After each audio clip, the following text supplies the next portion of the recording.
So let me start by apologizing. It's been a little too long since I've done a video. Today is October 9th, and I had a doctor's appointment on September 12th. Definitely took some videos for you guys and just haven't had time, question mark. So let me start with that apology. I'm doing this thing today. So here I am with bilateral nipple sparing, skin saving, mastectomy. I originally had tissue expanders, then I went to implants, and then I had some fat transfer, which is going We're going to look at that here shortly. So first, let's start today with, I went to the doctor on September 12th for how did the fat transfer go? It's been another month since then, so you're going to see some rippling that has returned since then. But first, I go to the doctor, and I'm like, so I'm kind of happy with this fat transfer thing. And my breasts look like breasts, so am I done?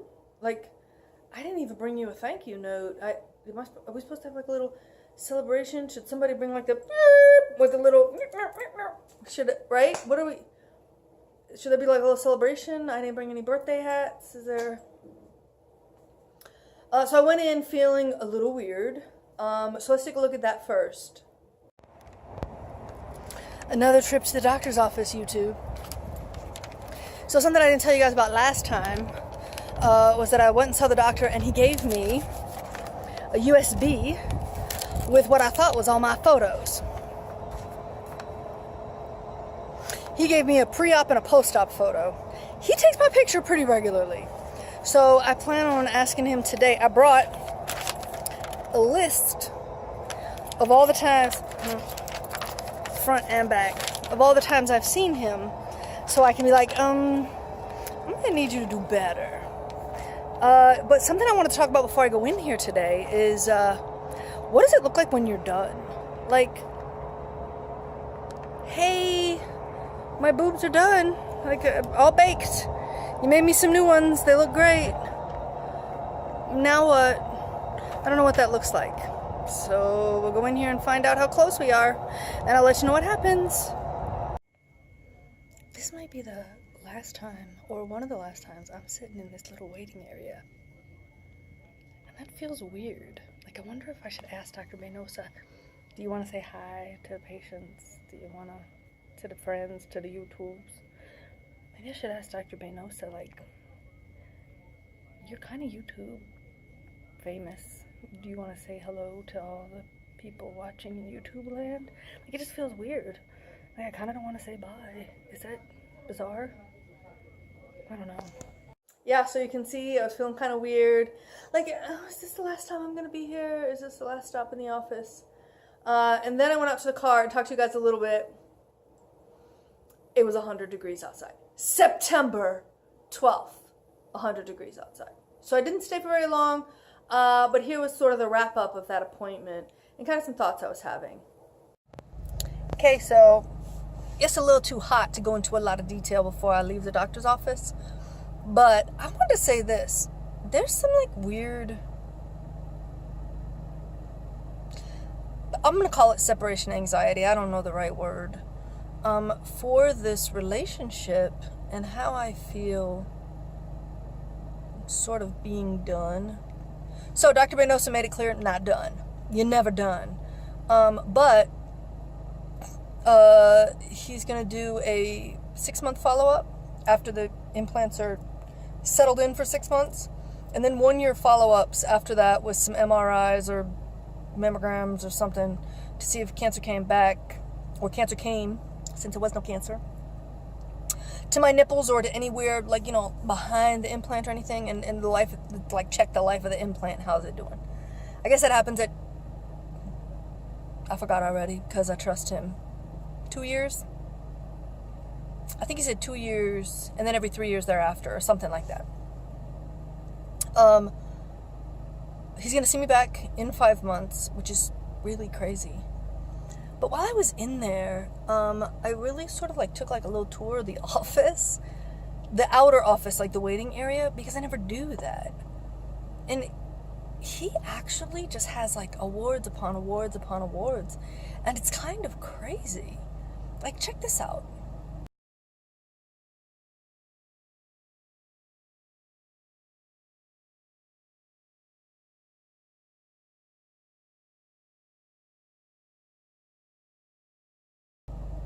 Oh, and these.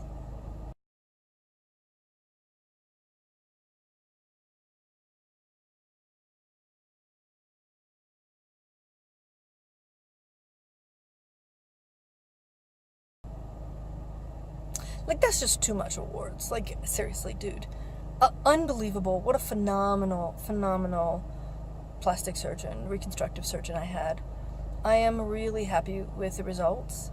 And I'm now on this, a girl needs to lose a few pounds. Somewhere between, I'm not in the military anymore, so I don't care.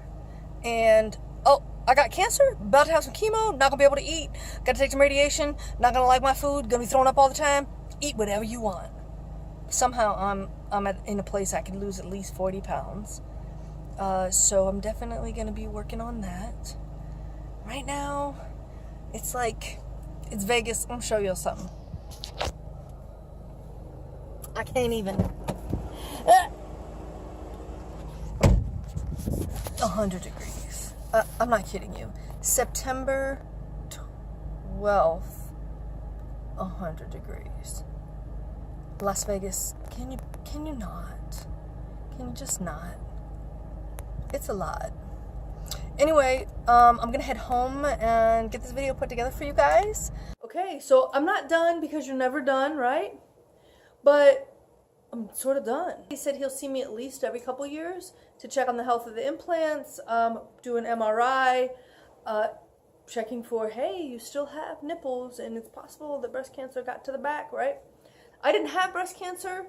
As I've mentioned early on, they really were, BI-RADS 5, you have breast cancer, and BI-RADS 5 means they're 95% sure that you have breast cancer. Basically, they were telling me, we just don't have physical proof, but we are sure that you have breast cancer. So everyone in the imaging side of things, ultrasound, MRI, mammogram, everybody was like, oh yeah, you definitely. But the fact that I don't have cancer, or didn't have cancer, is not the reason to assume that I won't get it. Both my mother and my grandmother did have breast cancer. My mother eventually had, her breast cancer was invasive ductal carcinoma, metastasized to bone cancer. And after a 5-year fight, my mother passed from bone cancer.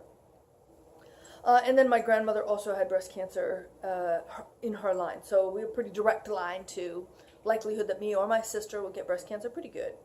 One of the many reasons I made the decision that I did.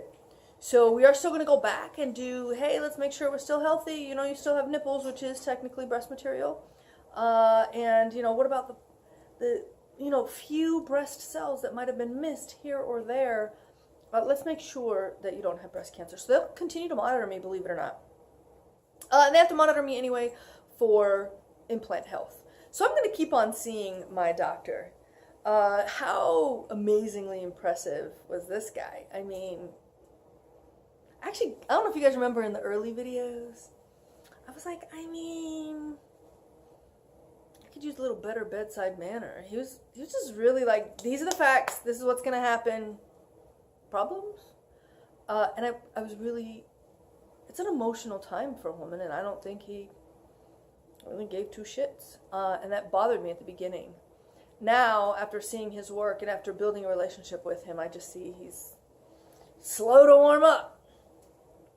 Okay, so appointment's done. I will not go back and see him again until February, unless I become unhappy. Now, there's some of that you're going to see today. I am going to do a what's it look like.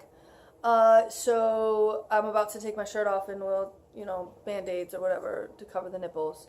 And then we'll kind of go through, hey, how's it look right now? What do you like? What don't you like? Here I am. I had my surgery in July of 2016. We are now in October, so August, September, October. I am a year and 3 months post-mastectomy I am 10 months post tissue expander to implant swap surgery. So that kind of gives you an idea. All right, let me go get naked.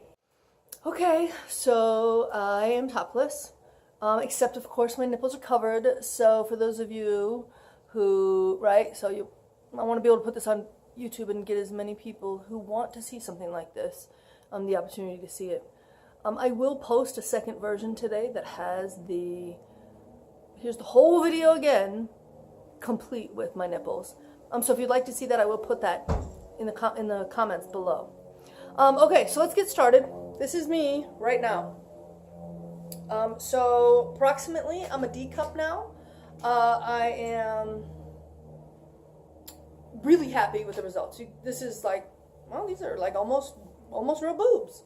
I don't need a bra. I do wear one, but I don't require one. It just feels weird not to have one, and I can't tell when my nipples are going to get hard because I can't feel them, except if my arm brushes against it or something. So I do wear a bra, but I don't actually require one.